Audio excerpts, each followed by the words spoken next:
Olá, começa mais um Conversa Criminal, o seu podcast sobre as ciências criminais. Sou Augusto Rodrigues, advogado criminalista. Olá, eu sou Caio Domingues, advogado criminalista e professor de Lei de Drogas e habeas corpus no curso C. Hoje viemos aqui com a presença do professor Caio Domingues para falarmos sobre o habeas corpus, esse tipo de ação constitucional que é fundamental na atuação na advocacia criminal.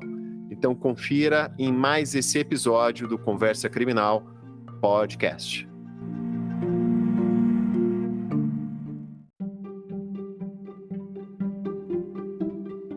Professor Caio, como mencionei aqui na nossa abertura, o habeas corpus, né, o conhecido HC de nós advogados, é uma peça constitucional importantíssima na nossa atuação na advocacia criminal. Eu já te pergunto, assim, como professor, como advogado, qual que é a tua visão do habeas corpus na atuação na advocacia criminal? Qual é a importância desse tipo de ação? Augusto, eu considero particularmente que é imprescindível o advogado criminalista hoje dominar o manejo e o cabimento do habeas corpus. Eu até costumo dizer nas minhas aulas que se somar todas as peças que eu já fiz na minha vida, resposta à acusação, defesa prévia, memoriais, recursos, apelação, recurso especial, soma tudo, não dá o número de habeas corpus que eu já redigi. E por que eu digo isso, né?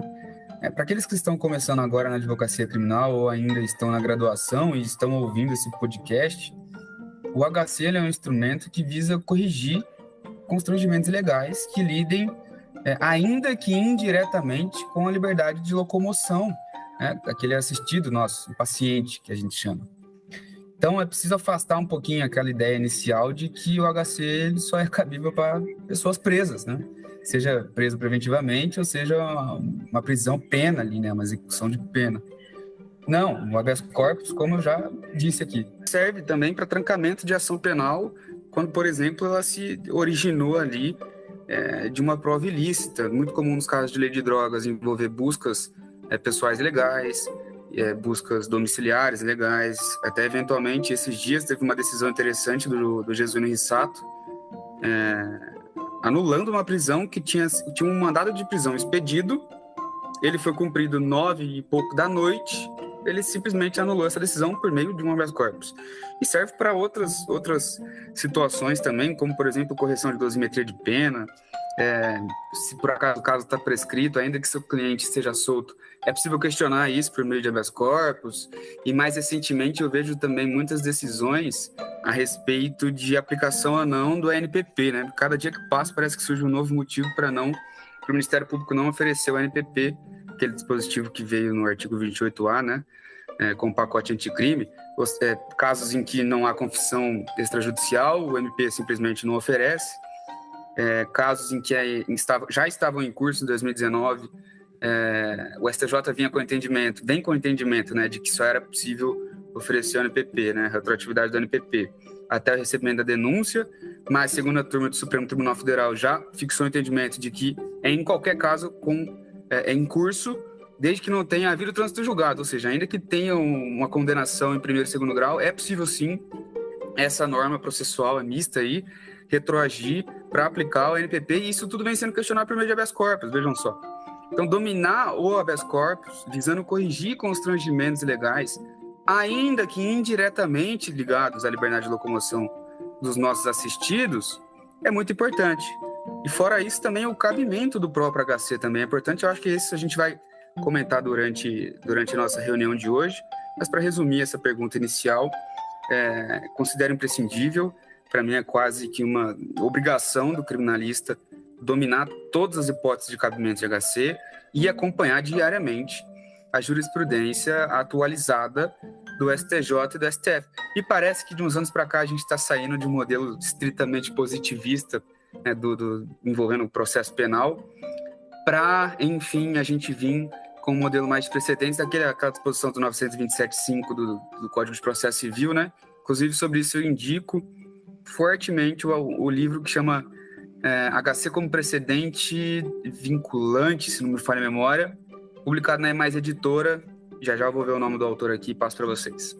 E também, corroborando com o que o professor Caio falou, a questão de utilizar o habeas corpus como um instrumento para trancamento da ação penal, na minha atuação no tribunal também era muito comum nas hipóteses em que a denúncia oferecida pelo Ministério Público não tinha justa causa, né?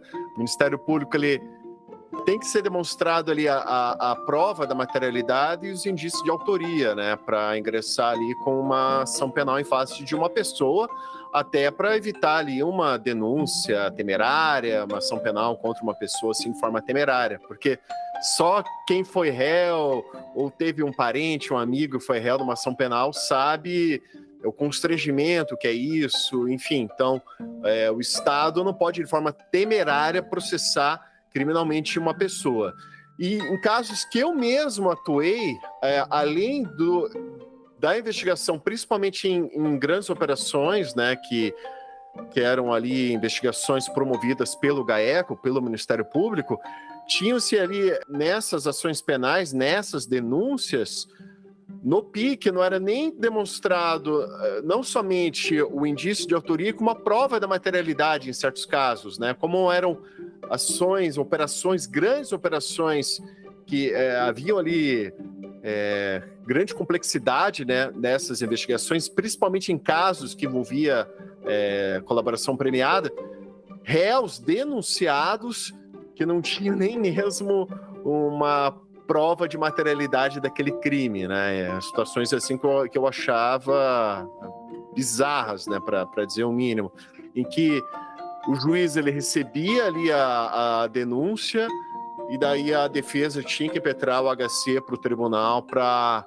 aí poder trancar essa ação penal.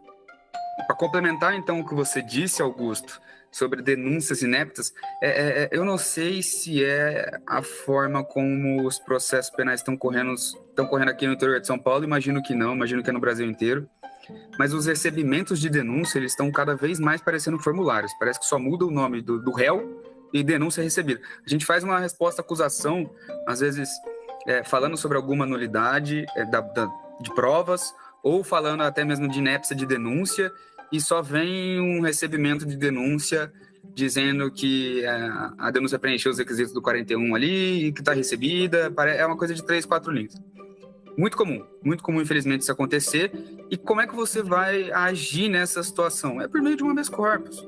Seja para declarar aquela denúncia inepta, muito comum em casos, pelo menos aqui onde eu atuo, envolvendo o delito de associação para o tráfico, do artigo 35 da Lei de Drogas, que hoje é tranquilo, pacífico, que a associação para o tráfico exige um vínculo estável e permanente para que se consuma esse delito do 35.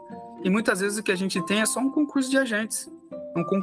Duas pessoas que estavam traficando e foram presas no mesmo contexto prático. E por isso o Ministério Público simplesmente fala, olha, essas duas pessoas estão presas, então elas estão denunciando pelo 33 e 35. Isso, gente, não é uma questão só de formalidade, assim, sabe?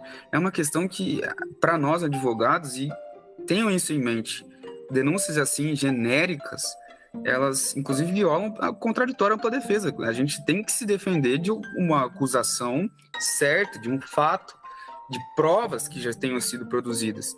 E só para finalizar, você falou de aspectos processuais aqui, HCs também vêm sendo concedidos no STJ, vejam só, né? Como é importante estudar e se atualizar a respeito dos HCs, né? Sobre violação do 212 do Código de Processo Penal. O 212 do Código de Processo Penal é aquele que trata sobre a audiência de instrução, a parte em que o juiz qualifica as testemunhas e passa as perguntas para o Ministério Público. Pelo menos deveria ser assim, porque quem produz as provas é o Ministério Público, ele é a acusação. O juiz, obviamente, depois ele pode pedir algum esclarecimento, algo nesse sentido, mas ele não pode ser o protagonista, que ele não é o titular da ação penal. E tem precedentes bastante recentes, principalmente do Sebastião dos Reis Júnior, anulando a audiência de instrução, audiências de instruções por conta de violação do 212.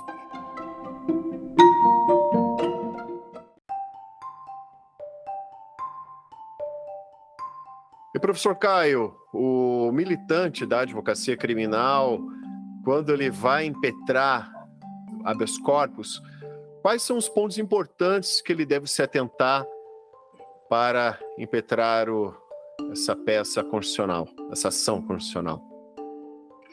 Bom, primeiro ele deve saber alguns princípios básicos que regem os habeas corpus, né? Os habeas corpus, por exemplo, eles não admitem a dilação probatória. Então, você não...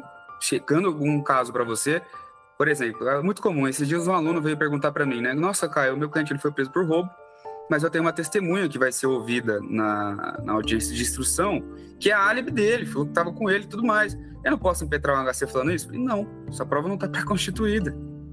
Não tem como a gente impetrar um habeas corpus para revogar, por exemplo, uma prisão preventiva, falando, olha só, na audiência de instrução vai ser ouvida uma testemunha. Não, o habeas corpus ele não admite isso. O que você tem que saber ali, no momento que chega uma situação para você, e você quer impetrar um habeas corpus, seja para revogar a preventiva, seja para trocar processo, seja para aplicar o NPP, seja para absolver o teu cliente, saiba lidar com as provas que já estão naqueles autos. Discuta ali, naquele habeas corpus, questões eminentemente jurídicas. Ou seja, uma condenação baseada só com base no reconhecimento realizado pela vítima, que não seguiu o 226 CPP. Isso pode ou isso não pode? Ponto. Afastar o tráfico privilegiado pela quantidade de drogas. Pode ou não pode? Questões eminentemente jurídicas. Isso facilita muito, a meu ver, na minha experiência aqui impetrando habeas corpus, a uma possível concessão da ordem ou não. Outra coisa muito importante, saiba bem qual que é o ato coator.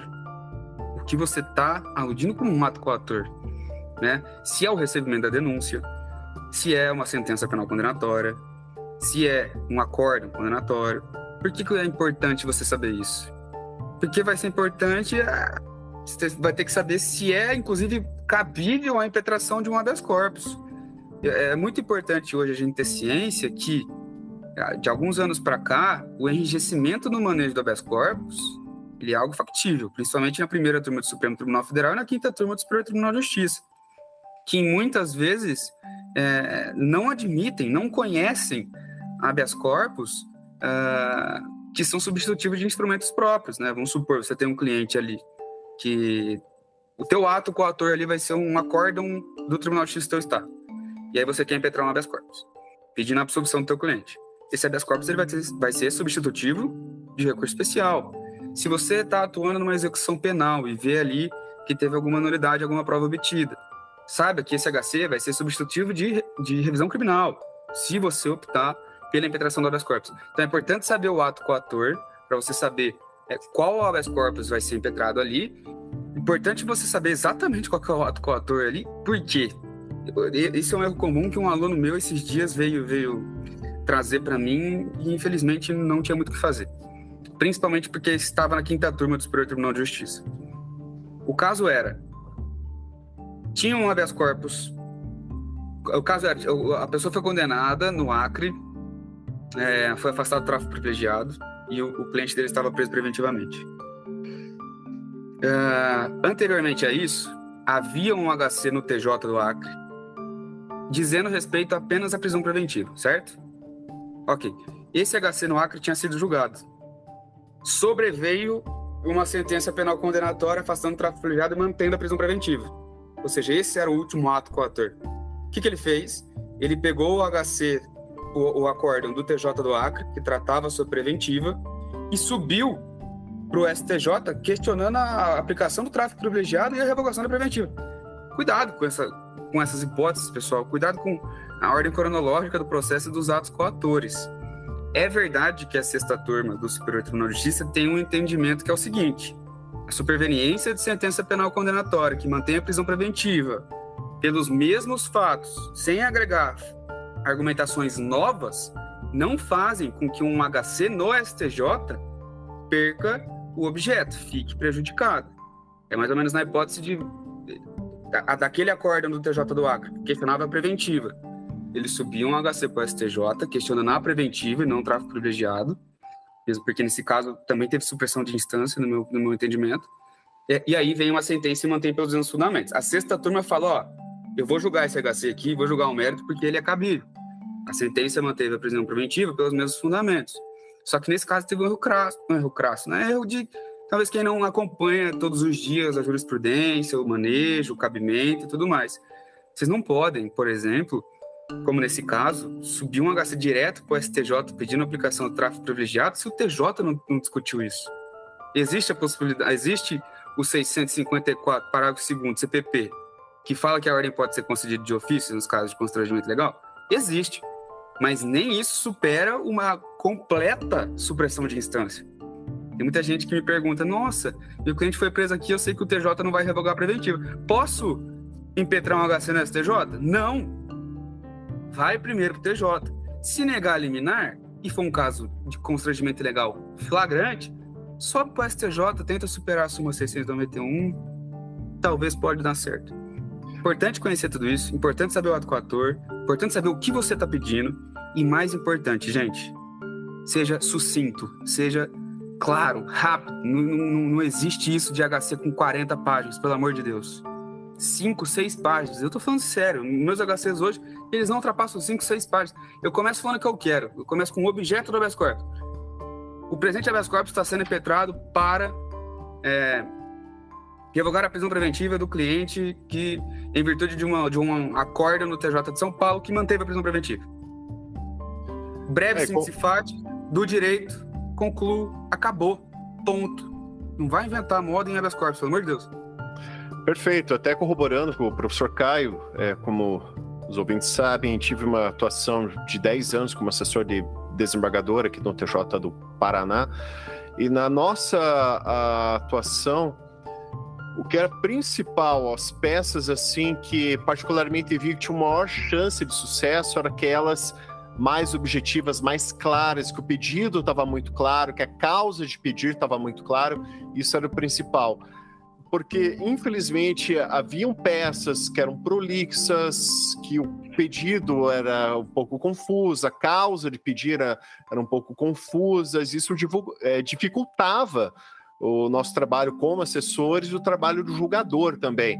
Então, concordo com o professor Caio, acho que assim, quanto mais objetivo, mais claro, mais sucinto, a chance de sucesso aumenta, porque a gente tem que ter em mente que tanto o juiz, ou como o desembargador, ou o ministro, ele tem ali milhares de processos para julgar, enquanto nós, como operadores do direito, como advogados, se pudermos ali facilitar esse trabalho desse julgador, eu acredito particularmente que a chance de sucesso é muito maior.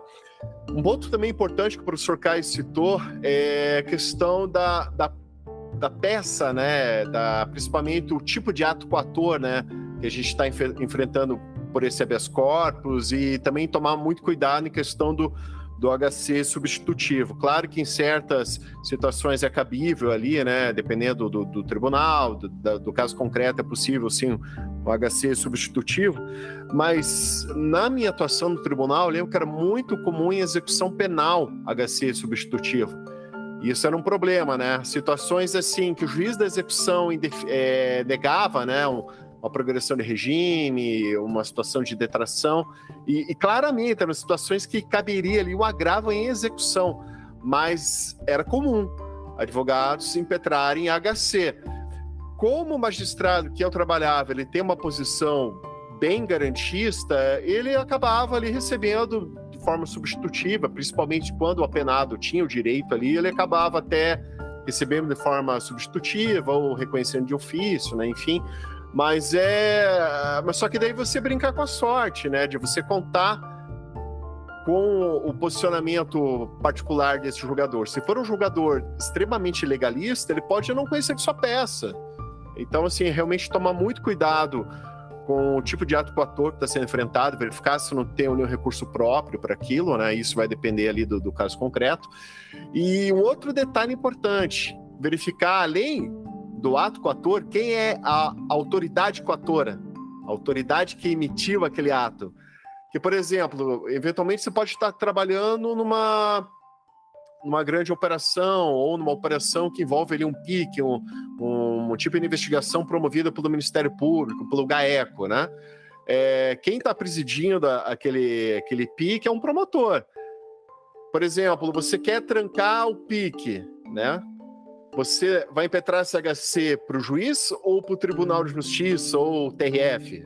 Você tem que tomar cuidado, você tem que já impetrar para o Tribunal Ordinário, porque a autoridade coatora, como é um membro do Ministério Público, então não vai ser o juiz o responsável por apreciar o pedido daquele trancamento, vai ser o tribunal. Então, sim, tomar muito cuidado em relação à autoridade coatora, né? Se a autoridade coatora é um delegado de polícia, o grau de jurisdição, né, vai ser o juiz de primeiro grau que vai analisar esse HC. Agora, se a autoridade coatora é um juiz de primeiro grau, um promotor, daí seria o Tribunal de Justiça ou o TRF. Então, assim, é realmente tomar cuidado com esses aspectos, né, que eu também considero bem importante.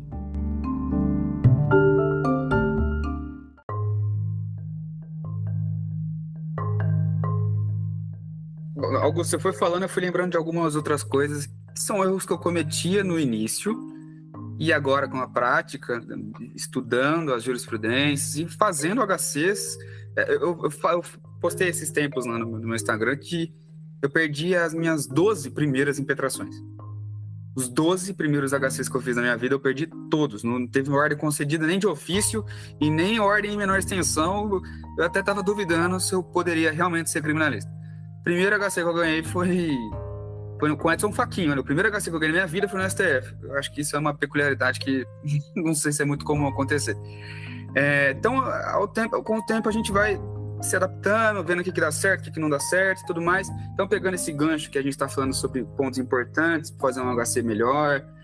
O Augusto, com a experiência dele, já falou muita coisa importante sobre a inicial do HC. Quero só complementar com alguns pontos que eu fui anotando enquanto ele foi falando, que eu fui lembrando aqui que eu fazia de errado, agora evito. Primeiro, colocar muita ementa. Assim, é óbvio que você pode colocar ementa de casos que são parecidos com o teu, isso é bom, isso é muito bom, mas você não vai colocar 15, 20 ementas. Coloca 2 ou 3, mesmo porque o STJ já sabe os próprios entendimentos. O STF também já sabe os próprios entendimentos. Então coloca 1 ou 2 ou 3 e não simplesmente coloca e explica. Nesse HC aqui, o ministro Antônio Saldanha Palheiro era um caso de 40 quilos de droga em tráfico interestadual. A prisão preventiva foi revogada. Por quê? Porque ele entendeu que quantidade de droga por si só para uma pessoa primária não explica à luz do 312 o motivo pelo qual a pessoa deve ficar presa. Assim como neste caso concreto, neste habeas corpus aqui. Então evita ficar colocando muita ementa, pelo amor de Deus. Eles sabem os próprios entendimentos. É um erro que, reputo eu, não evite. E complementando, Caio, além de citar a ementa, né, como você bem colocou, relacionar a ementa com o caso concreto, explicar o porquê, né, daquela ementa, particularmente eu acho também muito importante você colocar trechos da ementa que realmente importam para o caso que você está discutindo. Porque muitas situações que eu verificava, o causídico, ele colocava aquelas ementas lá do STJ que tinham 12 pontos, discutindo uma série de questões como competência, suspeição, uma série de coisas, daí só tinha um tópicozinho que estava relacionado com o teu caso, que era nulidade da prova em razão da busca e apreensão. Então, assim, lembrando, gente, o julgador, ele tem uma pilha de processo para julgar. Então, quanto mais você facilitar o trabalho dele, você também está facilitando o teu. Então, uma recomendação que eu deixo: só coloque trechos da ementa que tenham relação com o caso que você está discutindo. Tudo aquilo que não tiver relação com o teu caso, você pode suprimir aquilo. Faz parte de norma da BNT, você pode colocar ali colchetes, né? Isso, colchete e reticência, exatamente. Então só coloque aquilo que está relacionado ao teu caso concreto, que isso facilita para quem está lendo, para quem está analisando a tua peça. Pega, por exemplo, vou dar um exemplo. Você está entrando com um HC lá no STJ sobre reconhecimento de pessoas, né? Um cliente teu foi pronunciado, veja só, foi pronunciado pelo crime de homicídio, e a única prova que tem é um reconhecimento feito de forma errada. Se você for citar a ementa do HC do Schietti, que fala sobre reconhecimento de pessoas, que se não me engano é o HC 598051, posso estar errado, mas acho que é esse. Cara, o teu HC vai ter 15 páginas só de ementa. que é enorme, Exatamente. é enorme. Então pega o trecho que se aplica ao teu caso. Foi o quê? Foi um show-up, um reconhecimento fotográfico? Tem uma parte lá da ementa que fala só sobre isso, que não pode. Então pega aquela parte, coloca o número do HC, o relator, a data que foi no DJE e ponto. Não precisa de muita coisa. Continuando, assim, outra coisa que eu vejo muita gente fazer, ficar citando os artigos de lei. Eu não vejo nenhum problema, tem gente que gosta, né? O artigo 226 prevê o seguinte, aí coloca no meio da peça, o artigo 226, o 312 fala que não pode prender preventivamente, os requisitos são... Gente, eu, Exatamente. assim, sinceramente, eu pressuponho que alguém que está desembargador, um ministro, sabe direito, sabe artigo de lei. O que pelo menos tem acesso a um Vadimeco ou o site do Planalto para consultar o dispositivo da lei, né? E que fala 312 de CPP? Não, gente. Tem gente que coloca, que gosta de colocar, não tem problema nenhum, continua colocando. Eu evito. Na verdade, eu não coloco. Eu só cito o número do artigo. Estou pressupondo que a pessoa que está recebendo o meu habeas corpus sabe muito bem do que se trata esse artigo, principalmente porque o processo penal como está hoje, tem nem sei quantos artigos tem no processo penal, uns 800, 700 e pouco, né? Acho que são 20 que eles mais lidam lá no STJ, no STF. Sem dúvida. Exatamente, porque você vai relacionar o teu caso concreto com aquele dispositivo da lei, né? Você vai fazer a subsunção do fato à norma. Então, só citar, nesse meu caso concreto, aconteceu tal situação que está em desconformidade com tal dispositivo do CPP. Ponto. Porque daí você já explicou ali o fato, o julgador ele sabe qual é o dispositivo, eventualmente, se algo que ele não lembra, ele vai abrir o Vadimeco dele, deixa eu ver aqui o que dispõe esse dispositivo. Realmente, né? Tem razão. Exatamente, uma busca pessoal que foi realizada por conta de denúncia anônima. Só você falar, a busca pessoal foi realizada por conta de denúncia anônima, a denúncia anônima não satisfaz a exigência legal do 244 CPP nos termos da jurisprudência sedimentada do STJ, que veio no RHC 158.580 da Bahia. Não precisa nem citar a ementa do RHC, e nem muito menos o 244 CPP, entendeu? Ponto, ele sabe. Isso deixa sucinto, isso deixa rápido, isso facilita. Mais duas coisas práticas que me ajudam, tá? A primeira, tentem, às vezes não é possível, mas tentem. O pedido liminar é diferente do pedido de mérito. Exemplo, você foi numa audiência de custódia, a prisão em flagrante foi convertida em preventiva e teve uma busca domiciliar ilegal. Eu, Caio Domingues, o que eu costumo fazer? Vem dando certo. Liminarmente eu peço a revogação da prisão preventiva do meu cliente por conta da plausibilidade jurídica do meu pedido de mérito, que é a busca domiciliar que foi realizada por denúncia anônima. Tentem fazer pedidos liminares diferentes do pedido de mérito. Costuma ajudar. E vejam, às vezes não precisa fazer pedido liminar. Às vezes não é um caso de pedido liminar. Imagina a situação que a prisão preventiva foi revogada. Desculpa. No flagrante foi concedida a liberdade provisória. E tem a busca pessoal ilegal, a busca domiciliar ilegal, alguma ilicitude. Cara, entra com um HC no TJ sem pedido liminar, teu cliente tá solto. Isso ajuda também até o gabinete dos desembargadores, imagino eu, dos ministros também, que aí às vezes pega um pedido lá e tem liminar, ele já olha meio rápido assim, porque tem que despachar logo isso. Pode viciar ele quando ele for julgar o mérito. Então, quando não é um caso de pedido liminar, não faça, gente. Não é obrigação a liminar. A liminar, na verdade, deveria ser exceção, né? Mas, enfim. E se fizer, faça diferente do pedido de mérito. E eu tenho até, Caio, um posicionamento particular em relação ao pedido liminar. Até quero saber se você concorda ou não. Assim, o pedido liminar, particularmente, eu acredito que é o caso de pedir no HC quando você já tem, assim, uma segurança de que você pode receber essa liminar, sabe? Como, por exemplo, é um caso em que já está ali a jurisprudência consolidada, que é um caso, assim, que você realmente tem um fumus boniuris ali, e que o relator ele vai pegar e falar, olha, realmente está ali demonstrado fumus boniuris e assim, vou conceder a liminar. Particularmente, por quê? Porque em certas situações, o que eu acredito, é assim, quando, digamos, não está tão evidenciado esse fumus boniuris e que o relator ele possa ter uma tendência de negar para você essa liminar e daí se mandar para a Procuradoria, né, para o Ministério Público fazer o parecer, depois voltar para ele lavrar ali minuta da relatoria e colocar para a sessão de julgamento. Eu acredito que nessas situações em que o relator ele já tem contato com a tua peça, ele já vai analisar primeiramente, ver, olha, tô achando que ele não tem razão aqui, vou negar essa liminar. Eu penso assim que ele já tá, não que ele vá necessariamente fazer já um voto denegando a ordem, mas eu penso assim que ele já tem uma tendência a negar. Se ele negou a liminar, ele já tá indo assim, já tá com um pezinho lá para denegar a ordem também.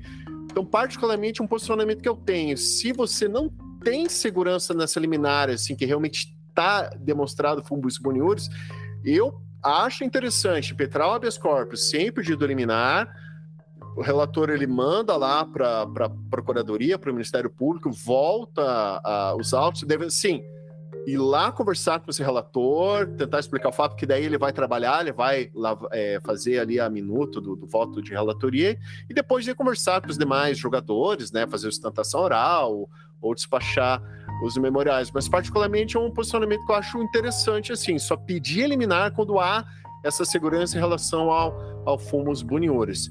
Você concorda com isso, Caio? Qual que é a tua visão a respeito? E fique à vontade para discordar, tá? Não sou o dono da verdade, não. Não, eu concordo. Eu tô dando o curso de habeas corpus lá no CE Acadêmico e, ao mesmo tempo, eu tô escrevendo os materiais da aula já como se fosse um livro, para no final publicar um livro. E eu falo muito sobre isso, sobre os HC substitutivos, o que eu entendo que é cabível nos HC substitutivos, quando eles são cabíveis, e dos pedidos liminares. A nossa, acho que, posição vai em encontro aqui, tá? A gente pensa de forma semelhante. E eu vou dar exemplo em casos concretos que eu dou nesse livro que eu tô escrevendo. Se você está com um caso em que é um tráfico de drogas, teve uma busca pessoal por conta de uma denúncia anônima e o seu cliente está preso preventivamente. Eu sou a favor de que você faça o pedido liminar da revogação da preventiva, porque o seu pedido de mérito, que é a nulidade da busca pessoal, trancar esse processo, é muito plausível por conta de jurisprudência sedimentada do STJ. Aí eu sou a favor de você fazer um pedido liminar. De fato. Porque aí já está demonstrado fumus, né? Exatamente. Isso. Fumus boniuris já está a partir desse posicionamento da STJ que você citou, né? Isso. Agora, pense uma outra hipótese. Também com o cliente preso e você não vai pedir liminar. Hoje o STJ, ele tem um entendimento... Tudo que eu falo de garantismo aqui, gente, de posições garantistas, é a sexta turma do STJ e segunda turma do Supremo, tá? Mas vamos lá. O Reinaldo tá atendendo a isso também, tá? Reinaldo Soares da Fonseca, da quinta turma.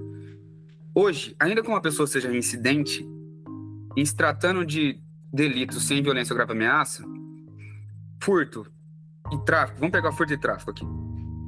Em relação ao tráfico, vem um entendimento crescendo de que, ainda que seja reincidente específico, a prisão preventiva só vai ser idônea se a quantidade de droga for grande, ou depender do caso concreto ali, alguma circunstância que demonstre uma gravidade concreta daquele delito. Se for um caso de incidente específico com 10, 15, 20, já vi até com 150, 200 gramas, o STJ, especialmente a sexta turma e o Reinaldo Soares da Fonseca, vem revogando essas prisões. Tá? Revogando essas prisões preventivas, porque para eles é desproporcional. Mesma coisa uma pessoa que está respondendo por furto e é presa preventivamente, porque tem 6, 7 furtos ali na bagagem dela dos antecedentes criminais. Pense nessas duas hipóteses. Teu cliente está preso preventivamente. Eu, ao impetrar um HC nesses casos, não peço liminar. Não é uma posição pacífica da STJ. E muito provavelmente pode acontecer o que o Augusto está falando. Vim ali, o relator, o desembargador vê, nossa, é reincidente específico em tráfico. Não vou negar, não vou considerar esse liminar, não. Vai para a PGJ, volta para ele e provavelmente manda negação na ordem. Então, são casos e casos. É muito teoria dos jogos. O processo penal é muito teoria dos jogos. Você tem que pensar muito bem antes de você fazer, antes de você ter qualquer atitude.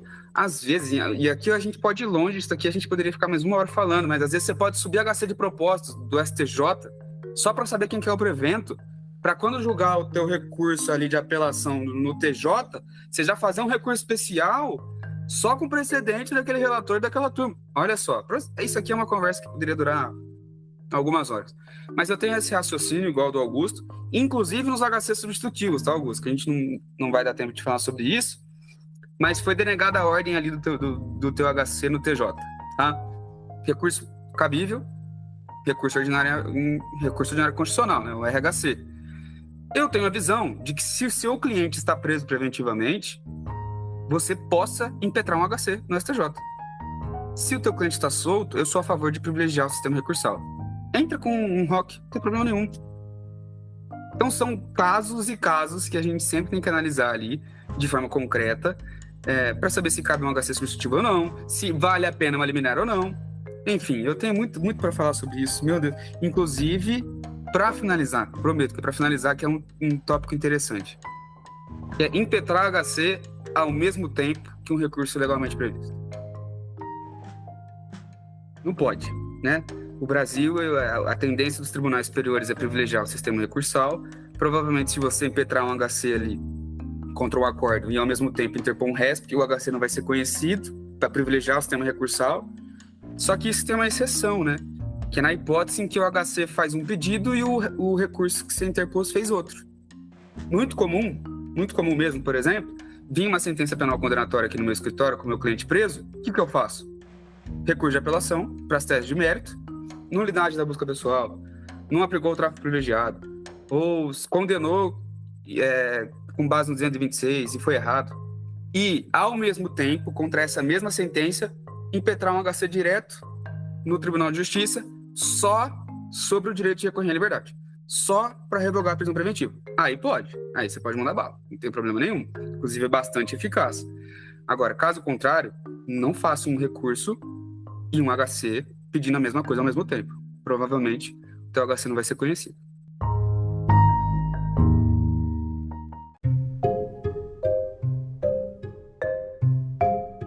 Professor Caio, e a respeito da sustentação oral, despacho de memoriais, né? Normalmente, na atuação dos advogados, os habeas corpus, eles tramitam ou nos tribunais ordinários ou nos tribunais superiores, né? Acho que a maior parte dos casos.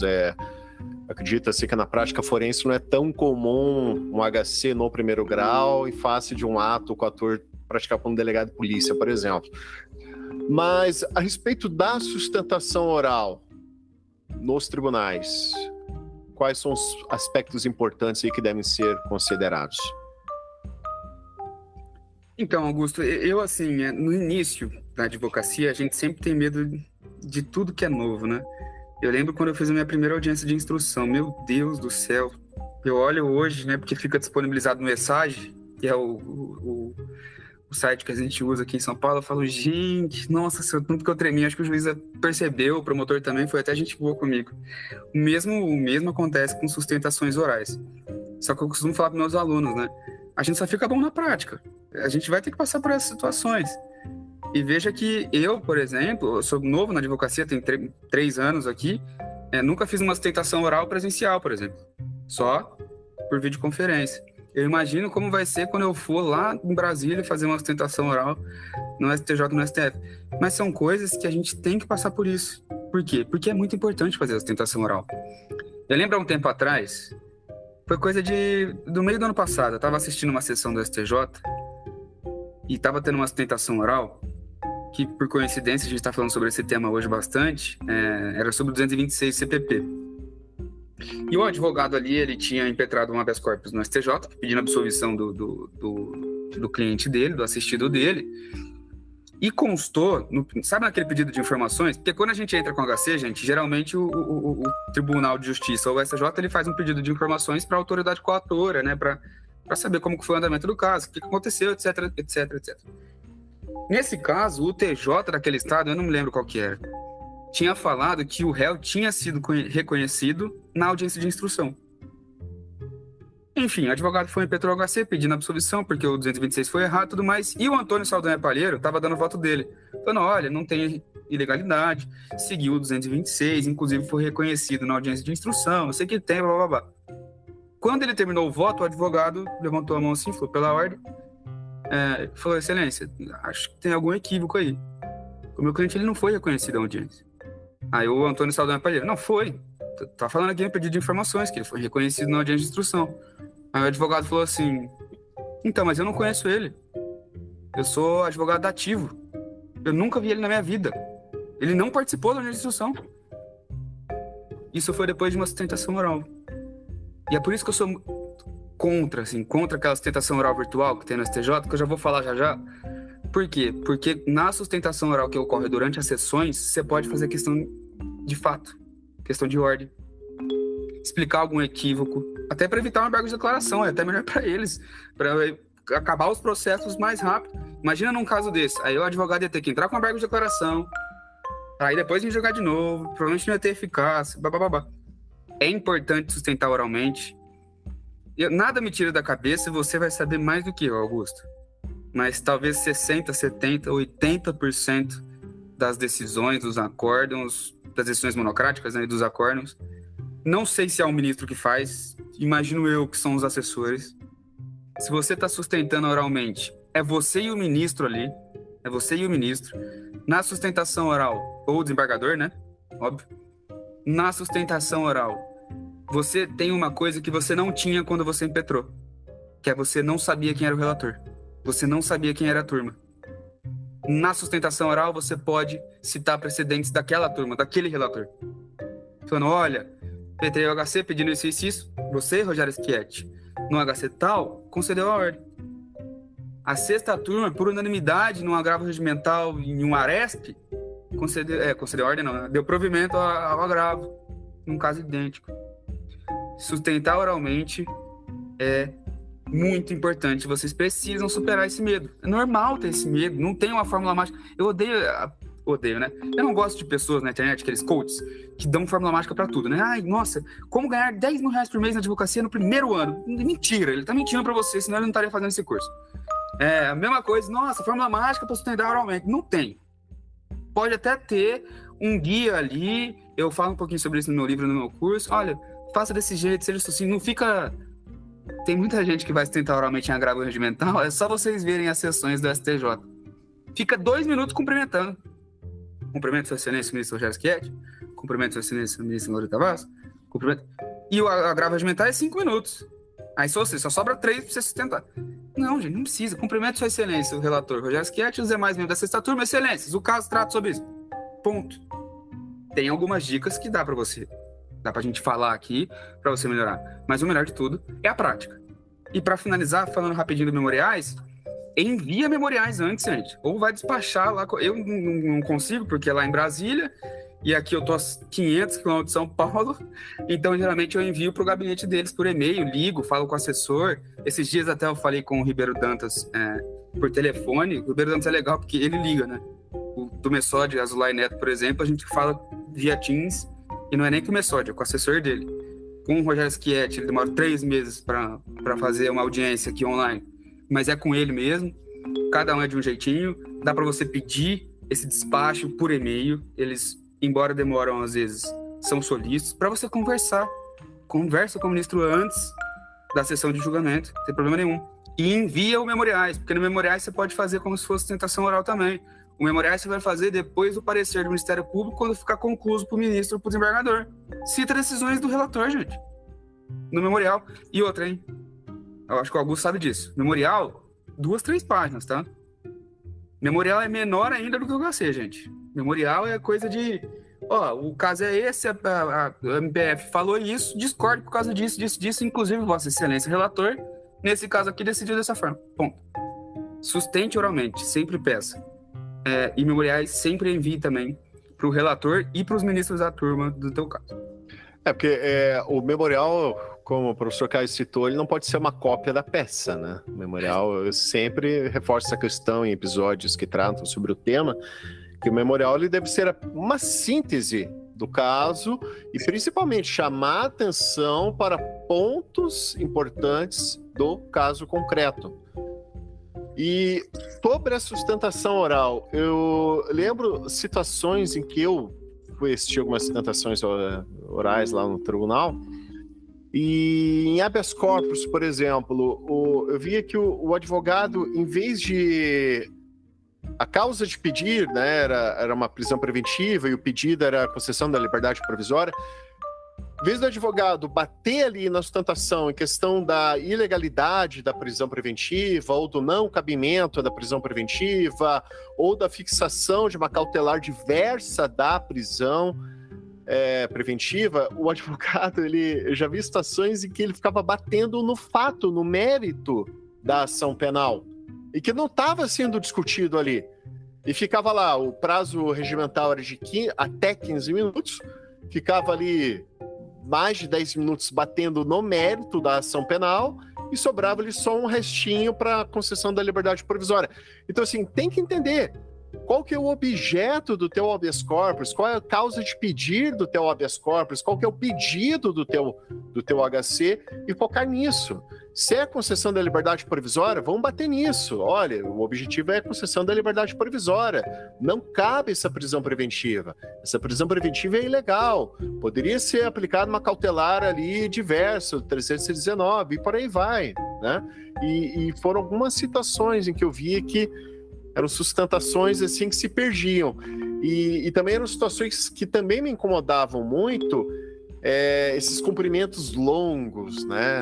Cumprimento, senhor desembargador relator, tal, cumprimento, tal. E assim, de cumprimentar todo mundo, inclusive ali, servidores, colegas e demais presentes. Então, assim, aquele cumprimento que era muito longo, assim, que para mim, né, eu que estava ali assistindo, já ficava cansado e ficava imaginando ali os julgadores, que ficavam ali o dia inteiro, literalmente, até quase, às vezes sessões que iam até quase meia-noite, ficar ali presenciando sustentações assim tão longas e pouco objetivas. Então, assim, concordo com o Caio. Eu acho que os cumprimentos devem ser sucintos, né? Cumprimentar ali o presidente, cumprimentar o relator e os demais membros ali da turma da Câmara e vamos lá, vamos focar ali na causa de pedir e no pedido. Não, inclusive, para completar esse tópico, eu não vejo nenhum problema. HC é 15 minutos, né, que a gente tem sustentação oral, o agravo regimental nos HCs são 5 minutos. Eu não vejo nenhum problema de uma sustentação de HC durar 3, 4. Gente, às vezes isso é suficiente. Exatamente. Como o Augusto falou, aqui, é interessante, os próprios ministros do STJ já estão dando esse recado para a advocacia. Há 2 semanas atrás, a Laurita, a presidente da 6ª turma, né, estava iniciando uma sessão e ela já falou antes. Falou, gente, hoje nós vamos jogar um monte de casos. Temos 49 sustentações orais em HCs e agravos. A sessão dura 4, 5 horas. Óbvio que não dá tempo, né? Provavelmente alguns casos passaram para depois que teve o pedido de sustentação oral. Sejam sucintos. É bom até às vezes os ministros criam empatia por você. Certo? Porque chega você ali, quando vem um HC, 15 minutos. Acho que eles já devem pensar, caramba, eu já sei tudo que ele vai falar, sabe? Alguma coisa nesse sentido. E aí chega você, agindo diferente. Falando, cumprimento sua excelência relator Antônio Sanone Palheira, a presidente, a ministra Laurita Vaz, e demais membros aqui da 6ª turma. Excelência, o trato de habeas corpus substitutivo de revisão criminal que visa tal. E começa. E termina 2, 3 minutos depois, se for possível. É claro que tem casos complexos. Augusto falou aqui de situações que são grandes operações, do GAEC, com pique, com um monte de coisa. Às vezes você tem que fazer um contexto fático ali para chegar na nulidade que você está querendo e falar, por conta de tudo isso, não podia ter essa interceptação telefônica. Às vezes, é óbvio, isso é necessário. Mas, e assim, e eu até particularmente entendo, digamos que você tem que fazer ali uma abordagem enfática do caso para justificar o teu pedido, né? Mas eu acho interessante fazer uma introdução. Excelências, o objeto desse habeas corpus é o trancamento da ação penal por tais e tais motivos, porque houve ali uma ilegalidade na obtenção de determinada prova. Mas para isso eu vou rapidamente fazer um resumo fático da situação para Vossa Excelência entender mais facilmente o que houve nesse caso. E aí explica. Mas acho que assim, é importante pelo menos você introduzir, olha, eu estou querendo isso. Eu estou querendo que seja concedida a ordem para ser declarada a ilegalidade dessa prova obtida e o trancamento da ação penal. Pelo menos assim, a pessoa ela vai ouvir a tua história já com esse olhar, olha, ele está querendo que eu aprecie a ilegalidade dessa determinada prova para ver se eu vou trancar ou não a ação penal. Então, assim, tem um porquê, você já está prendendo a atenção do teu espectador e ali você só está desenvolvendo um pouco a história para que ele possa apreciar mais facilmente o caso e, assim, poder zerar a decisão dele. Teve uma sustentação que eu fiz na quinta turma, que era um agravo regimental. O caso era de um cliente reincidente, tinha furtado 40 barras de chocolate das lojas americanas. E aí a insignificância tinha sido afastada por contra a reincidência. E aí eu pude sustentar na sessão por 5 minutos, no agravo regimental, pedindo para que se aplicasse a reincidência. 5 minutos. Eu usei 2,5. Acho que deve estar no YouTube, eu não lembro que dia que foi a sessão, mas enfim, eu comecei exatamente com isso que o Augusto está falando. Excelências, cumprimento Sua Excelência, no caso era o Jesuíno Rissato, relator, né? Foi cumprimento Sua Excelência, Jesuíno Rissato, relator, os demais membros da quinta turma. Excelência, trata-se de habeas corpus que visa a aplicação do princípio de significância para acusado reincidente que foi condenado a 1 ano de reclusão em regime fechado pelo Tribunal de Justiça de São Paulo. A defesa entende que é um caso em que a insignificância poderia ser aplicada por ser medida socialmente recomendável. Vou explicar. Aí eu falei, ele é reincidente mesmo, furtou, devolveu, os bens foram devolvidos, o princípio da significância foi afastado porque ele é reincidente, o STJ entende que pode ser aplicada a insignificância, ainda que reincidente, quando é medida socialmente recomendável, e aí eu terminei. Por que é socialmente recomendável? Porque foi há 3 anos atrás, não tem sentido ele voltar para o regime fechado, era viciado em drogas, já teve alta, e é por isso que eu estou pedindo para que excepcionalmente se aplique o princípio da insignificância. Foi em 2 minutos e meio. Tá lá um exemplo bom de como fazer uma tentação sucinta, que inclusive teve um debate ali entre os ministros, o Jesuíno falando, eu posso até mudar de posição, é um caso de produto alimentício e tal, não sei o que tem, mas o cliente, ele tinha várias condenações já e não foi aplicado, mas depois veio o indulto e aí indultou, não vai voltar a ser preso, ainda bem. Mas até a questão da sustentação é que eu vejo assim, a sustentação é aquele contato que você tem com o julgador, né? Você tá ali, literalmente, né, de forma oral, expondo aquele fato. Porque, assim, a oralidade eu considero muito importante na advocacia, porque com a oralidade você consegue dar ênfase a determinados pontos, destaque a determinadas questões, que às vezes o leitor, no texto, ele não acaba não dando, né, esse destaque, porque o texto, vamos falar assim, o texto é frio, né, o texto não tem emoção. Então, você depende muito, assim, da interpretação do teu leitor, né? Você tem ali mesmo conteúdo, ele vai entender o conteúdo, claro, mas eu acho que, assim, o peso das palavras, né? Por isso que eu considero a oralidade uma ferramenta muito importante, porque você pode chamar a atenção para determinados pontos que podem fazer total diferença no caso que você está trabalhando. Até as pausas, né? Exatamente. O Ari Lopes Júnior, até as pausas, sabe? Quando pausar, fica 2, 3 segundos ali, porque você ficou na cabeça. Prende atenção. O Ari Lopes recursos Júnior, de oratória, de retórica. Sim.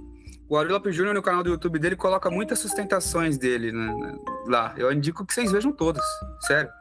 A sustentação... Tem uma sustentação que ele fez no agravo regimental, que foi conhecido e provido o agravo, que eu falei, Jesus, como é que ele conseguiu em 5 minutos falar tanta coisa e ser tão assertivo? Tão assertivo. Eu indico, vejam, que vocês vão ver mais ou menos tudo que a gente está falando aqui. É importante ensaiar, né? Muito importante, mas também procurar aprender com esses advogados que são mestres, né, da advocacia criminal, porque você vai estar bebendo de uma fonte e vai absorver ali muito conhecimento, né?